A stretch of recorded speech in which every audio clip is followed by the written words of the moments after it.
देखो ध्यान दे, इस टाइप क्वेश्चन सोल्व कैसे करेंगे। अभी 7 क्रमांक विषम पूर्ण संख्याओं का योगफल 133 है तो न्यूनतम विषम पूर्णांक संख्या है। ठीक है ना, जैसे विषम संख्या मतलब क्या, 1 हो गया, 3 हो गया, 5 हो गया, 7 dot dot dot dot dot dot, अरे मतलब जो 7 बाबू विषम संख्या उसको कहते हैं जो 2 से ना कटे, उसको क्या कहते हैं, विषम संख्या। इस टाइप क्वेश्चन को ध्यान में कैसे सोल्व करेंगे।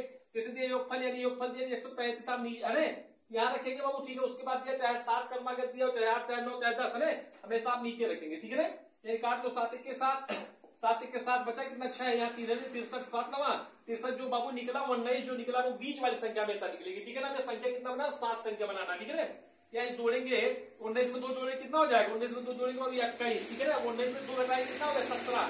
7 संख्या बनाएंगे, अरे फिर 21 में 2 जोड़ेंगे कितना हो गया, 23। 30 में 2 घटाएंगे कितना हो गया, 2 घटाएंगे बाबू कितना हो जाए, 15। ठीक है ना, अब इसमें 2 जोड़ेंगे कितना हो जाएगा, यानी 23 2 25। ये 7 संख्या बनाना, इसमें 2 घटाएंगे कितना हो जाए, 13। ठीक है, बीच वाली संख्या पुस्तक कितना हो, नहीं छोटी संख्या पूछेगा। अरे छोटी संख्या पूछा कितना, 13। बड़ी संख्या पुस्तक कितना हो जाता है बाबू, 25। हमें पूछा छोटी संख्या, छोटी संख्या क्या है, ये छोटी न्यूनतम संख्या यानी 13। ये 13 इसका क्या है, आंसर है।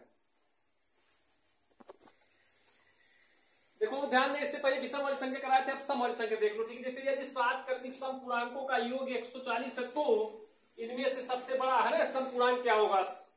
सम संख्या जैसे बाबू 2 हो गया, 4 हो गया, 6 हो गया, 8 हो गया। ठीक है, जो 2 से कटे उसे सब कहते हैं, जो 2 से ना कटे उसे विषम संख्या, जो किसी से ना कटे उसे अभाज्य संख्या कहते हैं। ठीक है ना, इसको आप ध्यान देंगे। जैसे 7 दिया वो पहले जैसे योग दिया, योग कितना दिया, 140, और बाकी जितना वो चाहे 7 क्रमांक दिया, चाहे 6 दिया, चाहे 8 दिया, चाहे कितना दिया, नीचे आप रखेंगे। ठीक है ना, और इससे जो काटे वो बीच वाली संख्या लीजिए, 7 का 7 के साथ 7 दूनी 14 यानी 0 बचेगा। ठीक है ना, यानी 20, यानी 20 जो निकला वो बीच वाली संख्या, उसका बीच वाली संख्या क्या है, 20। ठीक है ना, अब देखो 7 में 2 जोड़ दो, यानी हमें 7 संख्या बनाना है। 20 में 2 जोड़ेंगे कितना हो जाए, 22। अब इसमें 2 घटाएंगे कितना हो जाए बाबू, यानी घटाएगा 18। इसमें 2 जोड़े कितना हो जाएगा, 24। इसमें 2 घटाएंगे कितना हो जाए, 16। अब इसमें 2 जोड़े कितना हो जाए, 26।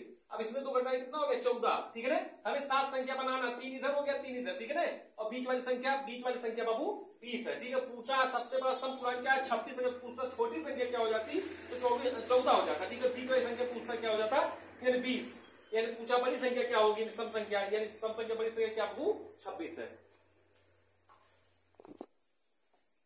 देखो वो ध्यान देंगे, इस टाइप क्वेश्चन कैसे आप सोल्व करें। जैसे दिया 300 तक की सभी सम संख्याओं का योगफल क्या होगा।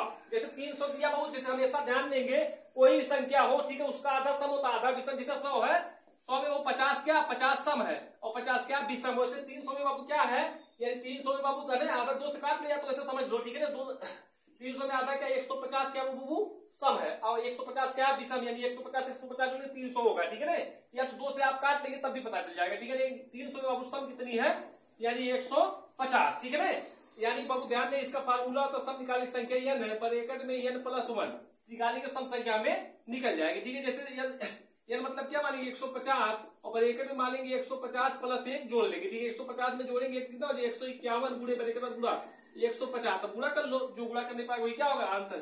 यानी पहले आप 0 लिख लो। ठीक है ना, फिर गुणा कर 15 से 15 के 15 है ना, हाथ गए 15 के 15 के 5 हाथ गए 1, फिर गुणा करेंगे इसमें 15 × 75 75 1 76 के 6 हाथ गए 7, फिर 15 के 15 7 कितना होगा, 22। यानी कितना आएगा आंसर टोटल, यानी 22,650। पूछा तो सम संख्या कितनी होगी 300 में, तो 22,650।